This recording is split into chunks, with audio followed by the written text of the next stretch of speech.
Abra sua Bíblia em Isaías capítulo 6.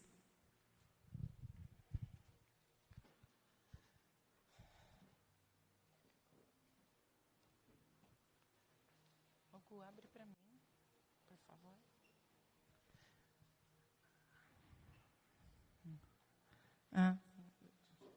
Amém.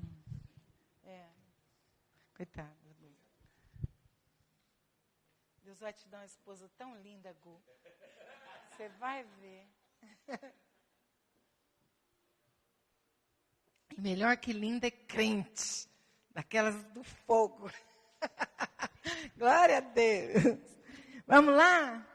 No ano em que o rei Uzias morreu, eu vi o Senhor assentado num trono alto e exaltado, e a aba de sua veste enchia o templo.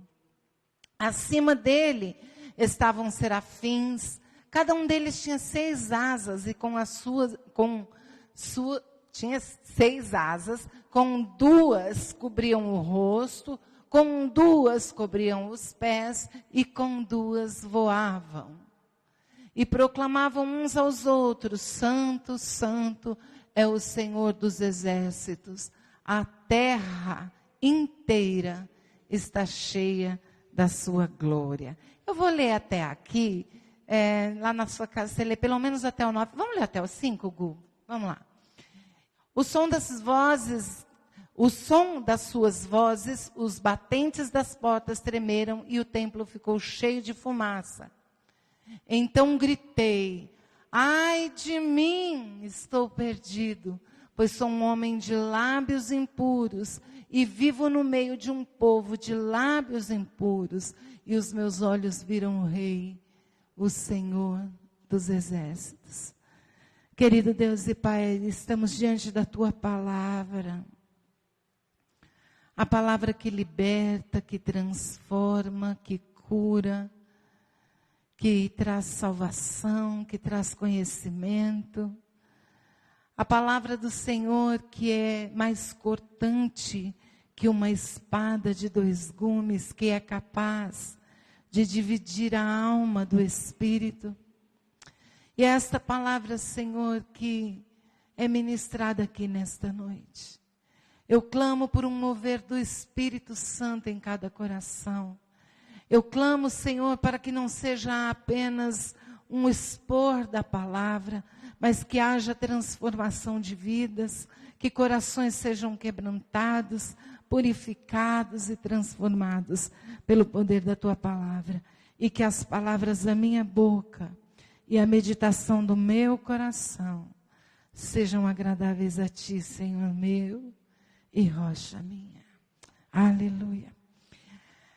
Todos nós temos uma tendência enorme de querer fugir de dores. Alguém aqui sofre de masoquismo? Gosta de sentir dor? Acho que ninguém, né? Todos nós somos assim. Eu me lembro que quando a Antonella nasceu, ela ficou muito tempo exposta a antibiótico e ela teve que fazer um exame de sangue. E ela tinha 2 dias. E a mulher pegou o bracinho dela aqui, ó, e fez assim com o bracinho dela, pois ela conseguiu puxar o braço da mão da mulher. Eu falei: como a gente resiste à dor desde criança? Porque ela era um bebê, ela não sabia que iam furar ela, mas só do fato de terem pegado ela de um jeitinho, apertado a mãozinha, ela puxou, ela arrancou a mão da mão da enfermeira. A mulher falou: meu Deus, a criança de um dia com a força dessa. Ficou impressionada. Por quê? Porque todos nós temos essa tendência de fugir das dores. Mas a vida não faz sentido nenhum se você não sentir dor. Eu já preguei aqui sobre isso há um tempo atrás. Eu até lembrei me veio a lembrança agora, quem tem hanseníase. Quem já ouviu falar de hanseníase, quem não ouviu é lepra. Nos tempos modernos, né? Você percebe que está com hanseníase se você, por exemplo, não sente dor. O fogo acende perto de você, naquele lugar, e você não sente dor. Então, a dor ela é algo que é necessário na vida do ser humano. A palavra de Deus, no texto que nós lemos, ela começa dizendo assim: no ano em que morreu o rei Uzias. Uzias era um rei legal, era um rei gente boa. No final da vida ele pecou, ficou doente por causa do pecado. Ele ficou doente e por causa da doença ele morreu. Mas Isaías era um garoto ainda, um rapaz novo ainda. Ele profetizou para 5 reis. Então, ele ainda era um rapaz novo, não era um profeta velho. Mas quando nós lemos o capítulo 6 de Isaías, nós já vemos que Isaías já vem profetizando há algum tempo. Você retrocede aí do capítulo 1 para frente, você vai ver que ele já vem falando profeticamente. Bom, e ele tem uma experiência com Deus em função de uma dor. Deixa eu contar uma coisa para você. A dor, ela é necessária, querido. Sabe por quê? Você nunca vai saber o que é fome. Aliás, quanto é bom comer, se você nunca sentiu fome. Se você nunca soube o que é fome, você não sabe o que é sentir fome, então você não sabe a beleza da comida. Nós viemos assim de uma família bem pobre mesmo, né? Quando minha avó veio lá da Bahia para São Paulo, comia um pedaço de farinha com qualquer coisa que achasse lá. Essa minha avó, ela comia assim, ela botava uma colher de comida na boca e falava assim: mas que delícia esse negócio, oh, que comida boa. Ela comia glorificando a Deus, porque ela sabia o que era passar fome. Então, a gente aprende a valorizar coisas quando a gente sabe o que não tem. Por exemplo, se você nunca sentiu tristeza, você não sabe o poder da alegria. O que é a alegria? Se você nunca sentiu falta de uma pessoa, você nunca vai saber o que é saudade. Você só vai saber o que é saudade se alguém faltar. Porque a gente fala assim: nossa, fulano, quanta mentira que a gente conta, né? A gente vê fulano: nossa, que saudade que eu estava. Mentira. Porque o cara mora ali na esquina, você não foi porque não quis. Você não foi lá ver, você não estava com saudade, porque quem sente saudade de fato, sabe o quanto saudade dói. Quem perdeu alguém importante e que sente saudade dessa pessoa, sabe o que é a dor da saudade. Então, uma coisa é você ter alguma coisa boa na sua vida, e outra coisa é você não ter tido e aprender a ter. O que aconteceu com Isaías é que ele tinha o rei que era bonzinho, que era legal, que era gente boa, e ele morreu, e ele estava triste. E com esta dor, por causa da tristeza da sua dor, ele foi buscar a Deus, de fato e de verdade, e teve uma experiência. Há uma necessidade da gente de reconhecer os princípios da vontade de Deus por meio da dor. Você pode falar assim: que absurdo que essa mulher está falando. Que Deus usa a dor para nos levar para perto dele. E eu provo isso para você na Bíblia. Isaías 53, versículo 10. Olha o que ele diz.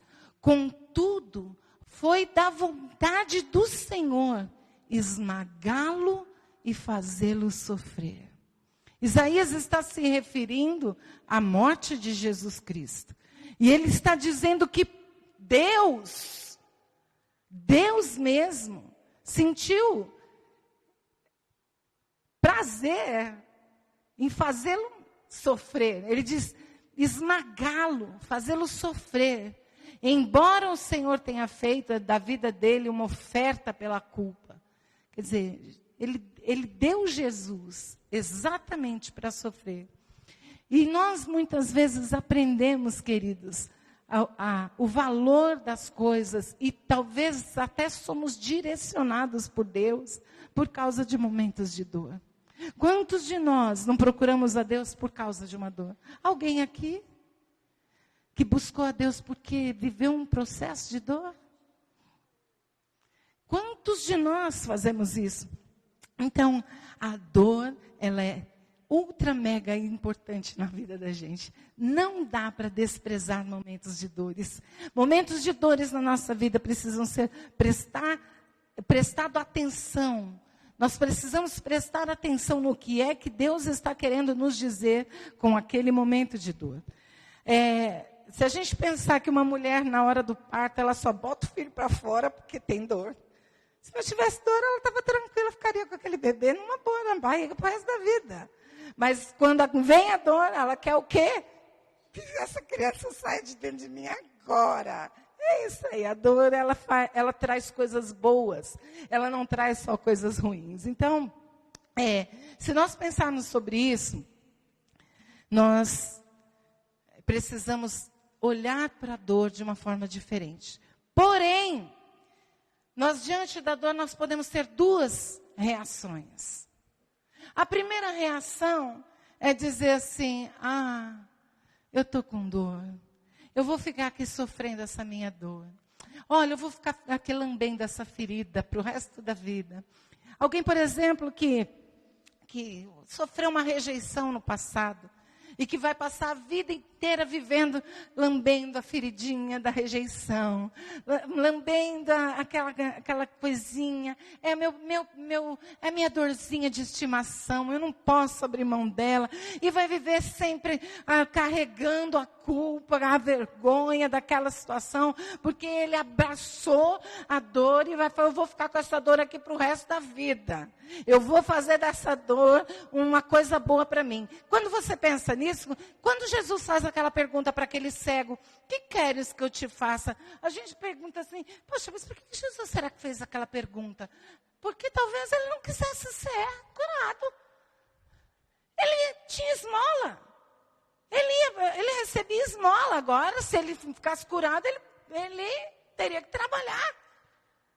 Quantas pessoas ficam abraçadas com a sua própria dor, sabe por quê? Porque a sua dor traz benefício. Todo mundo me olha, todo mundo me vê, todo mundo se preocupa comigo. As pessoas não deixam fazer as coisas porque eu tenho problema, porque eu tenho dificuldade, porque eu tenho uma dor. E a dor para ela é benéfica. Então, algumas vezes a gente passa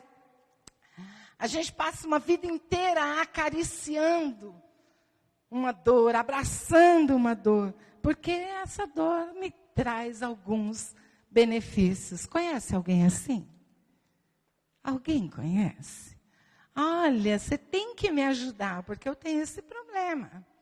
Você tem que fazer para mim, porque eu sou assim.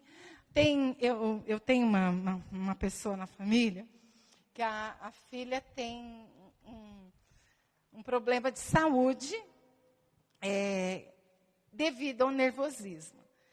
E aí, essa mãe poupa essa menina. E essa menina sabe que a mãe poupa mesmo e abusa.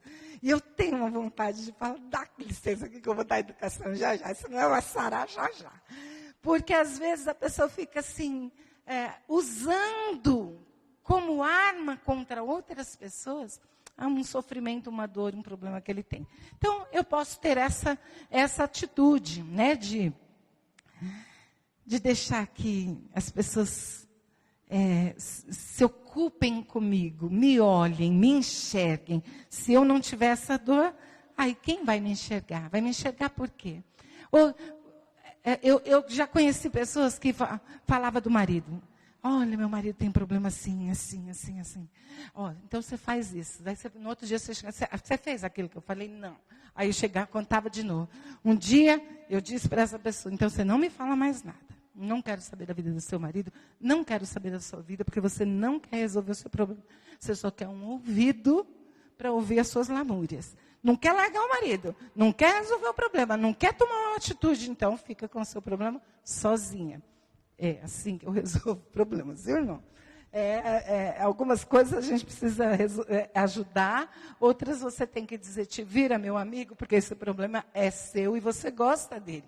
Então, tem muita gente que gosta do problema, porque o problema traz para ela alguns benefícios, né? Então, elas vão chamar atenção com esse problema e vão continuar. E a segunda opção, essa é a que nós deveríamos tomar diante da dor, é fazer com que a nossa dor tome um significado.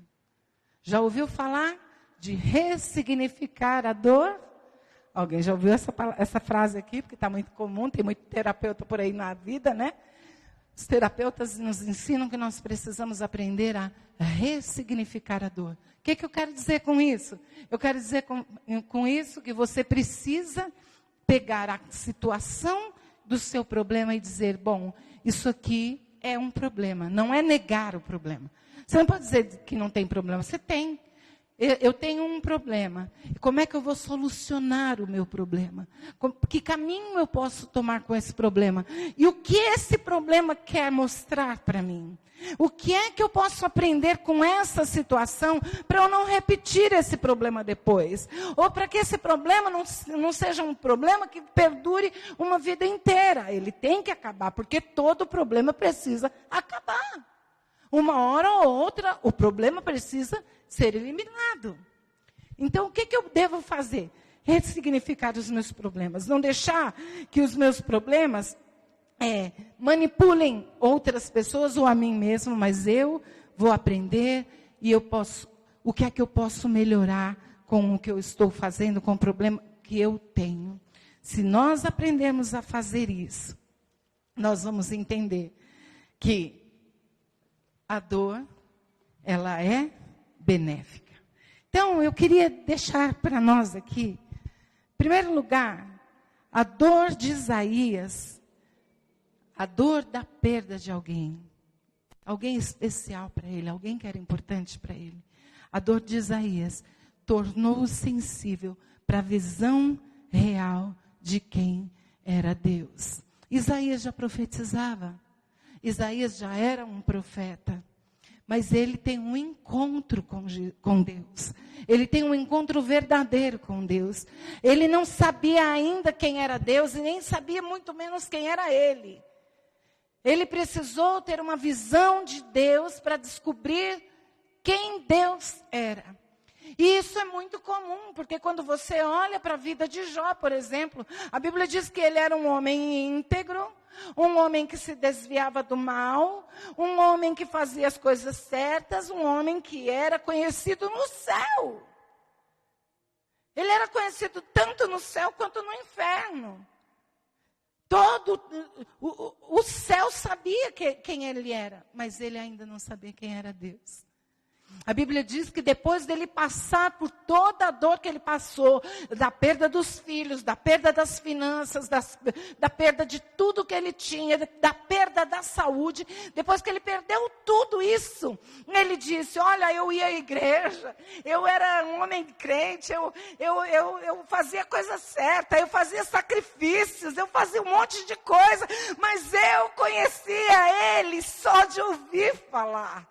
Eu não o conhecia de fato e de verdade, mas agora, depois da dor, depois do problema, depois da situação difícil, eu conheci Deus. Então, a dor muitas vezes vai nos levar a conhecer quem Deus é, de fato e de verdade. Quantos de nós, queridos, conhecemos o testemunho de outras pessoas? Nós vivemos falando, olha, Deus fez na vida de fulano, mas na vida da gente nunca fez nada. Nós vivemos da história de outros, a gente vai à igreja, a gente tem participa de um hall de membros, nós temos amigos crentes, nós vamos aos cultos, não perdemos aos cultos, mas mesmo assim, isso não diz para você que você conhece Deus. Porque conhecer Deus é muito mais do que ir a uma igreja, do que conhecer meia dúzia de versículos bíblicos. É muito mais profundo. Nós precisamos entender isso. Ele era profeta, ele já estava profetizando, já falavam com os reis. Era um homem importante, mas não sabia quem Deus era. Ele precisou de ter uma visão real. Mas ele teve essa visão no sofrimento. Foi em dias difíceis. Foi em momentos de perdas. Ele serviu a Deus, mesmo sem conhecê-lo. Pastor, sempre diz aqui, quem é membro aqui dessa igreja há muito tempo sabe disso. Ele diz, eu não conheço as pessoas enquanto eu digo sim para elas. Já ouviu o pastor falar isso? Quem já ouviu o pastor falar isso? Ele sempre diz, eu conheço as pessoas quando eu digo primeiro não. Porque daí ela vai manifestar o que está dentro.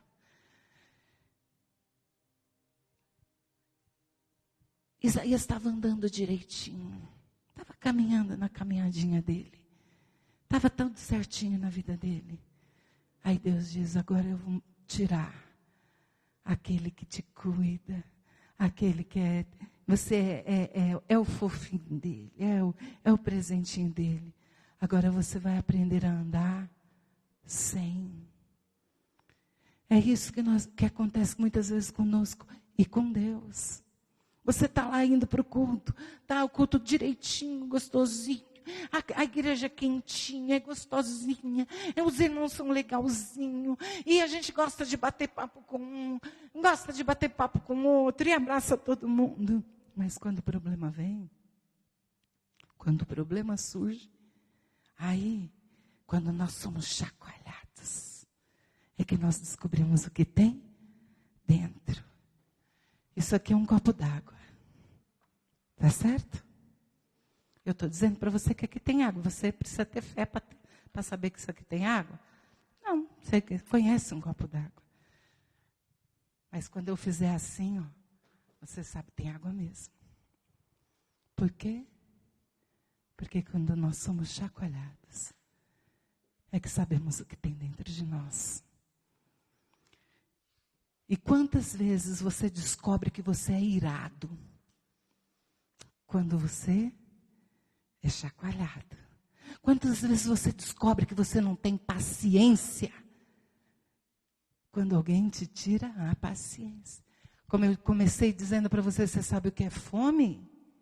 Quando você sabe que a comida é boa? Quando você passou fome. E às vezes nós estamos orando e falando, Deus, me dá paciência. Aí Deus coloca um encardito no seu caminho. Para provar o nível da sua paciência. É assim ou não é? É isso que muitas vezes a dor é para nós. O sofrimento traz a revelação daquilo que Deus é em primeiro lugar. Nós começamos a olhar, quando você está numa situação difícil, você começa a olhar para Deus e falar, Deus, eu sei que o Senhor é capaz, mas será que o Senhor vai fazer? Até que o Senhor faça, você não tem certeza se Ele vai fazer, se Ele não fez. Eu dizia para o Mauro ontem, a gente conversando, eu falei, Mauro, quantas vezes eu não posso falar, vivi milagre, porque eu sou cheia de fé. Porque muitas vezes foi a graça de Deus. Ele viu o meu desespero, Ele não viu minha fé. Muitas vezes Deus me atendeu, não foi por causa da minha fé, foi por causa do meu desespero. De saber que, Senhor, para onde eu vou? Se só Tu tens palavra de vida, para onde eu corro? Se só o Senhor pode fazer. E é isso que acontece, você só vai descobrir quem é Deus a hora que a coisa apertar. Que você falar, não, agora não tem mais para onde correr. Para onde eu vou? Não existe saída. Só tem Deus. Se Deus não fizer, eu estou perdido. E foi isso que aconteceu. Isaías estava chocado. Aí Deus diz, espera aí, que agora está na hora de você parar de se esconder atrás de reis e me conhecer. E a palavra de Deus diz então que ele teve aquela visão e ele percebeu que Deus era santo, que Deus era perfeito. E aí quando ele enxerga Deus, ele descobre quem Ele é. Eu tenho muito medo, irmãos, mas muito medo de gente muito santa. Sabe aquelas pessoas muito santas? Que elas são perfeitas, elas não erram. Elas não são capazes de cometer erros. Pensa bem. Quando errei, como diz o professor Girafales, eu só errei uma vez, quando eu pensei que estava errado. Não é isso que ele fala, o professor Girafales? Pois é. Quando eu vejo esse tipo, por quê? Porque quando você tem uma visão real de Deus, a primeira coisa que acontece é você descobrir quem você é, que nós não somos nada, que nós não temos nada, que nada em nós é perfeito, que tudo que há em nós precisa ser mudado, que tudo que há em nós precisa ser transformado, porque a presença santa de Deus nos constrange a isso. A santidade de Deus nos constrange de saber que nós não somos ninguém. E mesmo assim Ele nos ama. Isso me constrange. Não sei se me constrange a você. Quando nós olhamos para a santidade de um Deus perfeito. De um Deus maravilhoso. De um Deus que tem um louvor no céu perfeito. Que os anjos cantam 24 horas diante do trono. Santo, santo, santo, santo. Mas quando a igreja se reúne imperfeita do jeito que é, Ele cala os anjos para ouvir o louvor da sua noiva. Isso me constrange e me faz bater no peito e dizer: miserável homem que sou. Apóstolo Paulo, ele bate no peito, aquele homem que estava pronto a viver e morrer para o Senhor. Ele bate no peito e diz: miserável homem que eu sou. Porque é isso que nós somos. Miseráveis homens. O que nos faz a diferença na nossa vida é a presença santa de Deus. Mas se tirar o Espírito Santo de dentro de nós, o que resta? Mais nada. Nós somos pecadores, nós somos vis. A palavra de Deus diz que o homem sem Deus é um réu. Não resta nada. E quando ele tem essa visão, ele diz: ai de mim, eu que já sou um profeta, eu que já falo das coisas de Deus, mas ai de mim, porque eu percebi que eu sou um homem de lábios impuros, que eu vivo no meio de homens de lábios impuros, e eu quero dizer que falo de Deus, mas os meus lábios estão impuros. Quando nós temos uma visão real de Deus. E quem nos faz ter essa visão real de Deus é a dor. Não é a alegria. Não são momentos de prazer. São nos momentos de dores. O apóstolo Paulo diz que ele sentia dores de parto nas suas orações. Porque não são nos momentos de grandes alegrias que você conhece Deus. Ele pode te dar alegria depois, mas Ele vai te fazer passar primeiro pela experiência da dor, para você dar à luz a um filho, que só quem teve sabe dizer o quanto é doloroso. E a Bíblia diz que depois que a mãe pega o filho no colo, ela até se esquece daquela dor. Por quê? Porque para dar à luz é doloroso. Para que você se torne luz é um processo doloroso. É processo de morte, de matar a sua carne dia após dia, de dizer não para a carne que ela grita dentro da gente, ela pede coisas para a gente, ela deseja, ela é mandona, ela é autoritária. A carne é autoritária. Por isso que a Bíblia diz que você precisa matá-la. Não tem outro jeito de vencer a carne. Não é dando mimo para ela. Não é fazendo os gostos dela. É matando. Como eu disse aqui, Deus muitas vezes vai permitir que você passe por situações para provar não é para Ele. Porque Ele sabe o que está dentro de mim e de você. mas é provar para nós mesmos que está dentro de nós. Ele vai permitir que nós sejamos provocados para ver o nível de paciência que nós temos. Ele vai permitir que nós sejamos odiados para ver se a gente está amando os inimigos. Ele vai permitir que pessoas te magoem para ver o nível de perdão que existe dentro de você. E é só na visão de Deus que nós conseguimos ver quem nós somos. Porque enquanto você não tiver uma visão real e verdadeira de quem é Deus, você vai continuar achando que você é o bom, que você é o cara, que você é a mina, que você sabe tudo, você é o top dos top. Mas quando a gente olha para Deus, quando a gente tem a visão real de Deus, a gente descobre. O apóstolo Paulo, ele diz, olha, eu estudei aos pés de Gamaliel. Gamaliel era o cara.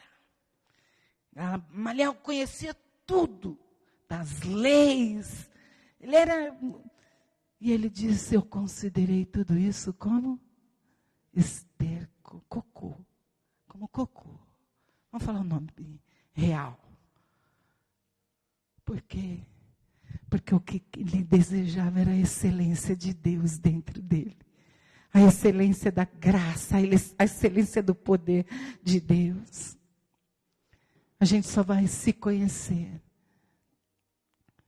quando a gente tiver uma visão real de Deus. Porque senão a gente vai achar que a gente vai continuar abestando. Conhece alguém abestado? Aquele que acha que é alguma coisa. Efésios capítulo 6, versículo 13. Ele diz assim: permanecei inabaláveis sem retroceder. Ele diz, por esse motivo eu vesti toda a armadura de Deus, a fim de que possais resistir firmemente no dia mau, e havendo batalhado até o fim, permanecereis inabaláveis, sem retroceder, sem voltar atrás. Sabe, queridos, a gente ouve muito falar sobre autoconhecimento. E a gente precisa ter isso. O autoconhecimento é essencial na vida da gente. Por exemplo, eu tenho um problema muito sério com mentira. Eu odeio, com letras maiúsculas, letras garrafais, mentira. Não gosto. Não minta para mim. Nunca minta para mim. Eu dizia isso para os meus filhos sempre. Falem a verdade. Mesmo que a verdade seja doída para mim. Eu quero a verdade. Eles ouviram isso a vida inteira de mim. E eu sei que diante da mentira, eu vou ter reações que eu não gostaria de ter. Eu vou reagir. Porque nós somos pessoas que reagem. Quando eu me conheço, eu sei, bom, eu preciso me controlar. Eu preciso saber quem eu sou. Só que o autoconhecimento é algo doloroso. A maioria das pessoas não querem saber quem elas são. Elas preferem ser reativas do que simplesmente serem pessoas dominadoras de si mesmas. Quando a palavra de Deus fala para o homem dominar a terra, ele nunca diz para dominar outras pessoas. Ele diz, vai dominar animal, o peixe, os animais do campo, não é? Se você ler lá Gênesis, você vai ver isso. Porque a única pessoa que você pode dominar é você mesmo. A única pessoa que você tem poder para dominar é você mesmo. E para isso você precisa de autoconhecimento. Saber o que é que tem dentro de você. E muitas vezes, Deus vai te expor a dores, para que, ao ser chacoalhado, o que está dentro saia para fora e você veja quem é você. E aí, a junção de você conhecer a Deus e de se conhecer, essas duas coisas vão te levar para o teu propósito. Todo mundo que está aqui dentro, que coisa louca, né? Todo mundo que está aqui dentro, não. Todos nós que estamos aqui dentro, temos um propósito em Deus. Sem exceção. Talvez você não tenha entendido o teu propósito ainda. Talvez você não tenha encontrado o propósito da sua vida ainda. Mas eu quero dizer para você. Quando Isaías ouviu, ele viu Deus. Ele teve uma visão real de quem era Deus. Ele teve uma visão real de quem ele era. E a partir do momento que ele descobriu quem ele era, ele também descobriu o seu propósito. A palavra de Deus, no versículo 9, Gu, por favor. Ele diz, de Isaías 6:9. Ele diz assim,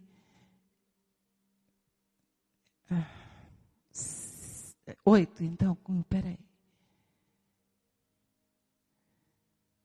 Isso mesmo. Então ouvi a voz do Senhor conclamando: quem enviarei? Quem irá por nós?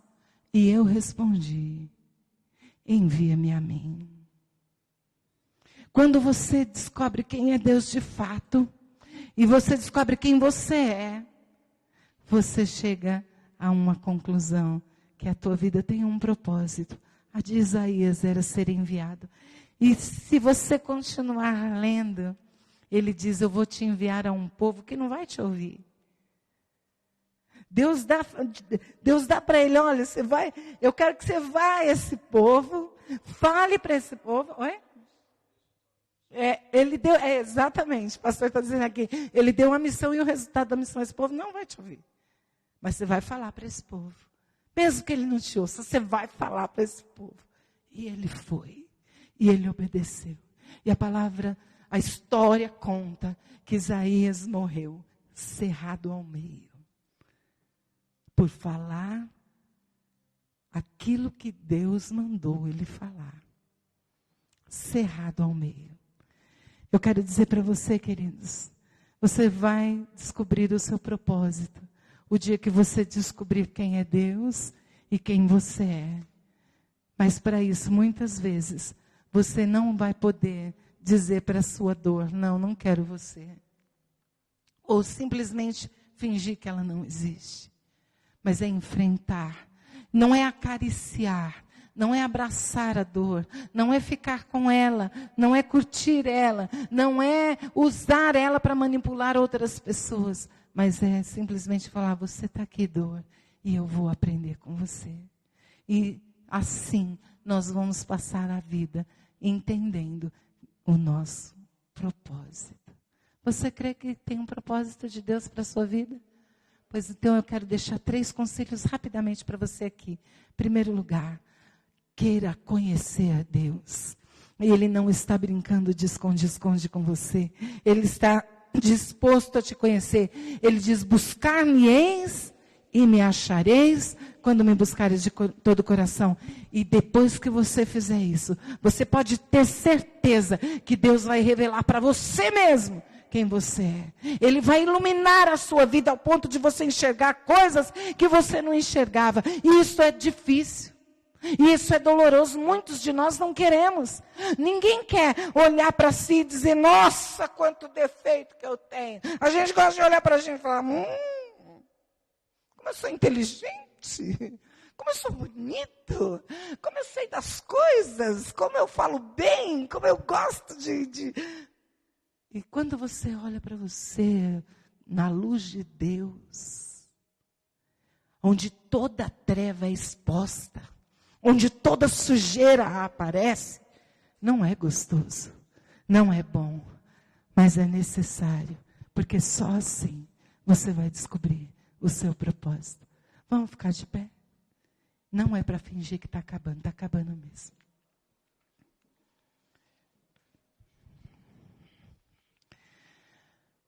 Assim como Isaías, que já era um profeta, talvez você também esteja na igreja há tanto tempo. E talvez você esteja dizendo, eu não preciso de nada disso. Eu não preciso, eu conheço Deus, eu já sei quem Ele é.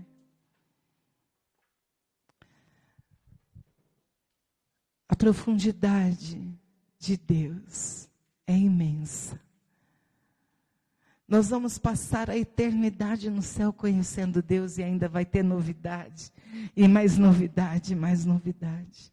Sempre há mais para conhecer dEle. Eu queria que você fechasse os teus olhos hoje. E fizesse essa oração. E dissesse, Deus, ainda que seja pela dor, eu quero te conhecer. Ainda que me custe olhar para mim e ver coisas que eu não gostaria de ver. Mas eu não quero ficar acalentando dores dentro de mim, mas eu quero usar essa dor como propulsora na minha vida, como força motriz. Eu quero usar essa dor, aquilo que me machuca hoje, para curar outras pessoas. Eu quero usar aquilo que me machuca hoje para chegar mais perto do Senhor, para me encher mais da Tua presença, para ser renovado na minha vida, para jogar fora aquilo que não presta. É isso que eu quero, Senhor. Eu quero usar as dores que surgirem no meu caminho, não para me matar, não para me deixar paralisado, não para me fazer agarrar com essa dor e morrer com ela. Mas eu quero que essa dor, que o Senhor coloca dentro do meu coração, que o Senhor permite que eu viva, para que eu possa mostrar a outras pessoas que a cura é possível, que é possível transformar, que há um mundo novo em Ti, que há coisas novas quando estamos perto de Ti. Ajuda-me, Senhor. Ajuda cada um dos meus irmãos. Nós queremos ter uma revelação. Nós queremos ter, Senhor, um momento especial. Nós também queremos escrever uma nova história a partir da nossa vida para outras vidas também. Mas nós não queremos ficar estagnados, abraçados com a nossa ferida, lambendo a nossa ferida, como se ela fosse algo importante. Não. Nós queremos fazer uso de tudo isso, Senhor, para Te conhecer, para chegar mais perto de Ti, para nos envolver, Senhor. Oh, Pai, para sermos transformados pela Tua presença santa.